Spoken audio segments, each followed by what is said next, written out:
Hoje recebemos aqui no estúdio o senador Renan Calheiros, do PMDB. Vamos falar do governo Temer, lei da terceirização, reformas trabalhista e da Previdência, eleições 2018, entre outros assuntos. Boa tarde, senador. Prazer em recebê-lo. Seja bem-vindo. Senador, para a gente começar, está havendo um racha no PMDB? O senhor rompeu com o governo Temer?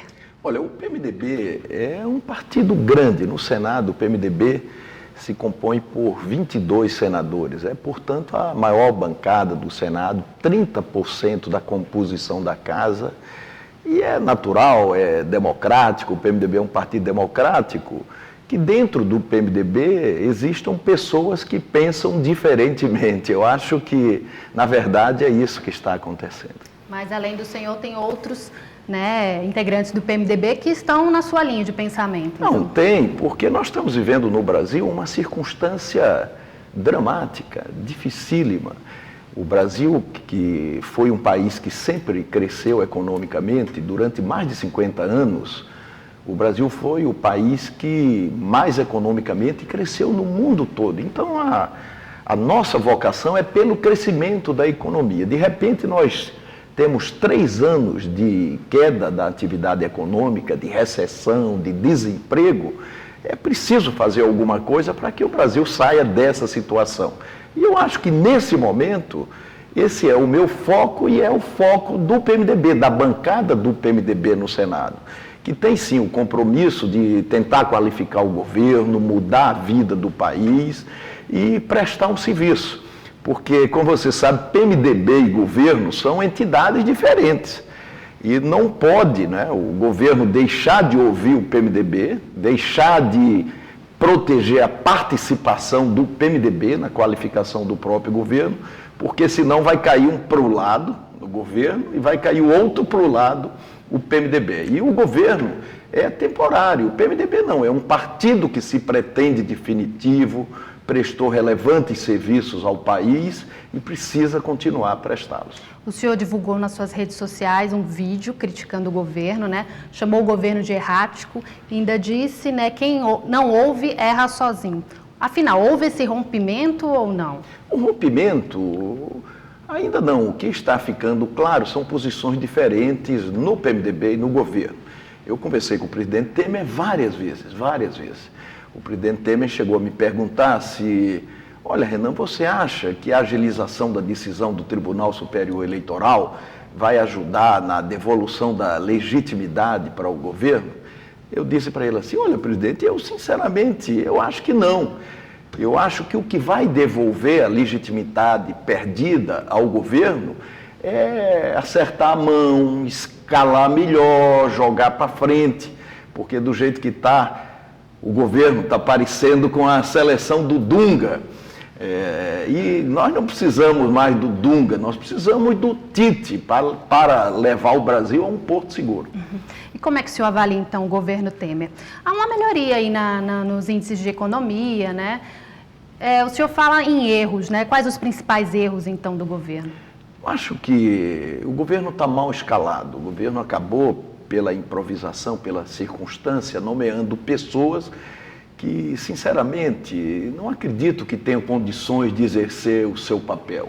Aí entra a história do Cunha, que ele interfere, de certa forma, no governo? Ele interferiu em alguns momentos e, pelos sinais, pela compreensão, ele continua a interferir, porque política você não aprende, política você não estuda. O Perón nos lembrava sempre que política você compreende. Compreende como? Compreende pelos sinais.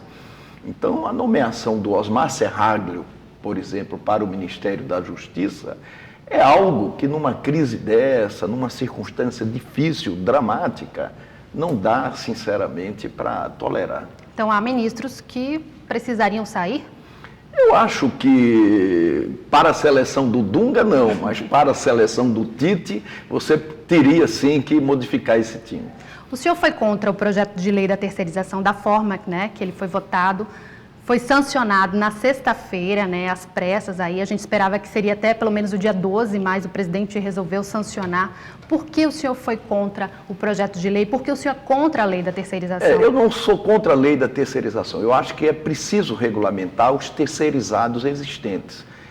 esses que, como terceirizados, já trabalham hoje no Brasil.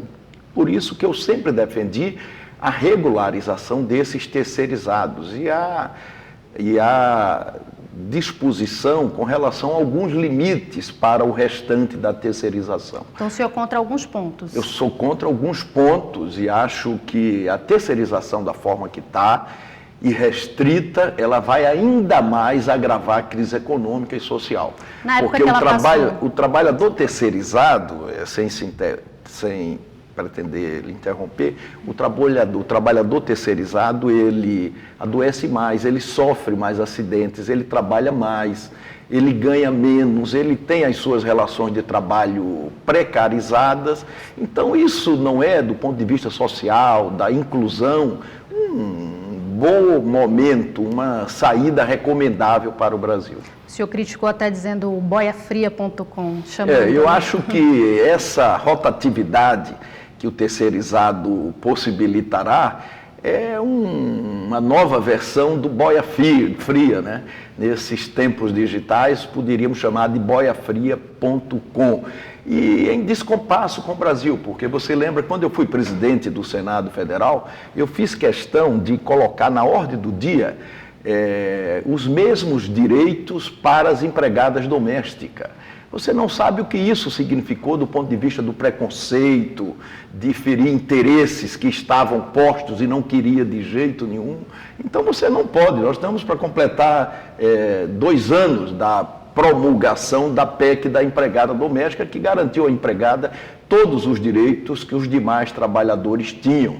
Você não pode, no momento em que ainda se comemora isso, você retroceder com essa coisa da terceirização geral e restrita, sem limite. Agora, lembrando que há um tempo no governo FHC veio do Senado essa lei, né? Na época o senhor era favorável...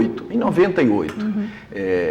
E isso foi também um outro problema, porque você pega uma proposta de 98 que havia sido retirada pelo presidente Lula. Foi desenterrada, né? Aí você desenterra sem estar tramitando. É uma coisa muito difícil até de explicar. É por isso que, sendo coerente com o meu papel, eu sempre defendi os trabalhadores. Na Constituinte, eu fui constituinte, eu tirei nota 10 no DIAP porque fiz disso a causa da minha atuação. Nós, naquele momento, até erramos bastante porque nós estávamos construindo um novo Brasil. Eu acho que esse sentimento de construção, ele está um pouco de volta. E é fundamental que essas coisas todas que estão sendo discutidas, elas sejam colocadas no melhor encaminhamento.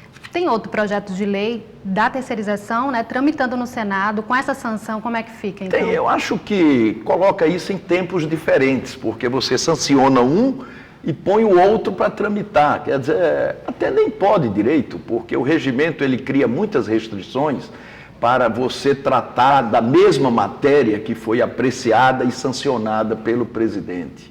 Mas essa coisa é para passar a impressão para a sociedade de que se está tentando consertar, mas não está. Eu falei bastante com o presidente, e disse para o presidente o que acabei postando ontem na rede social, que meu pai dizia que quem não ouve erra sozinho. O senhor confirma uma aproximação com o ex-presidente Lula, já que aí está havendo uma impopularidade do Temer, chegou, segundo uma pesquisa, a 79%? Não, absolutamente. Eu sempre tive uma boa relação com o Temer, com o Aécio, com o Alckmin, com o Serra, com o Lula, tinha também com o Brizola. Eu sempre me dei da melhor maneira possível com essas lideranças nacionais. Eu sou 4 vezes presidente do Senado Federal, o que significa dizer que durante esse tempo todo, essas 4 oportunidades, você conviveu sim com muita gente. Então eu convivo, tenho boa relação com Lula, mas eu não estou pensando em 2018. 2018 deve ser deixado para 2018. Eu tenho preocupação com a necessidade de ganhar tempo para dar foco a um governo que não tem se encontrado, formulou mal a sua política econômica, está querendo sair da crise, aprofundando a recessão, aumentando o desemprego, e isso não pode continuar, porque todos vão perder, sobretudo os brasileiros mais pobres. O senhor se opõe também à reforma da Previdência.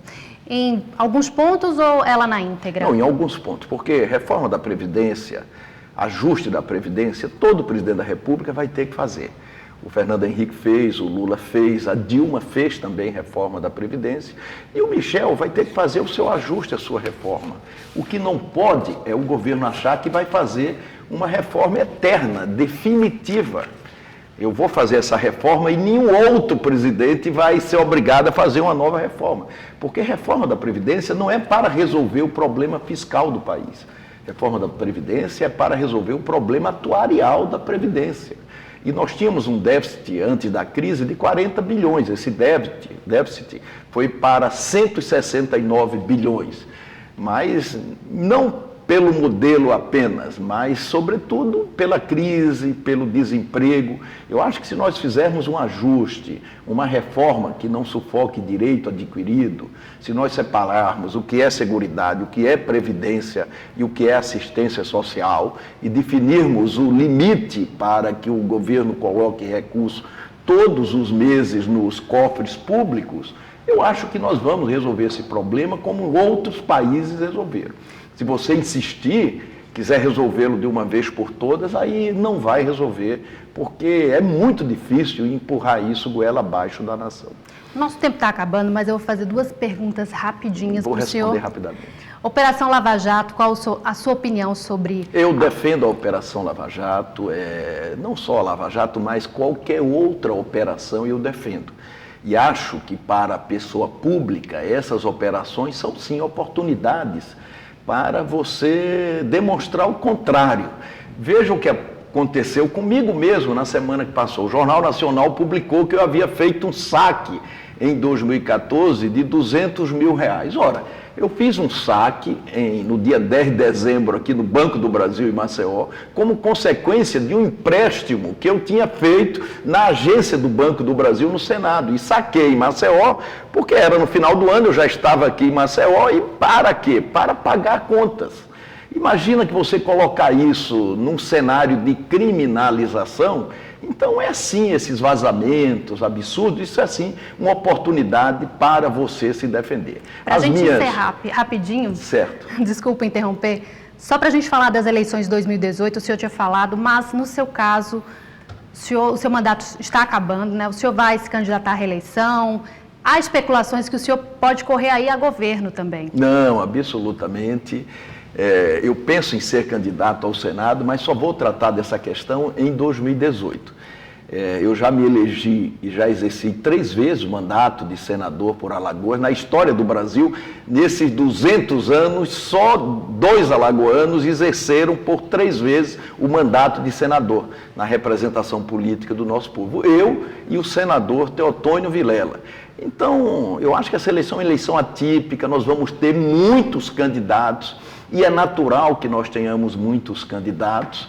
Quer dizer, o governador de Alagoas está muito bem avaliado, ele pegou um estado com a maior dívida de todos os estados do Nordeste, com o maior comprometimento pessoal, receita, e nesses 2 anos ele está dando uma virada do ponto de vista fiscal que está orgulhando a todos nós alagoanos, independentemente da condição partidária de cada um. De modo que eu acho que a próxima eleição em Alagoas vai ser uma eleição bonita, representativa, com a participação de muita gente. Nós vamos ter oportunidade de discutir, de debater, de dizermos o que cada um está pretendendo fazer, a população de levar em consideração o histórico de cada um, mas temos que deixar essa discussão para 2018. Senador, então, muito obrigada pela entrevista. Uma boa tarde para o senhor.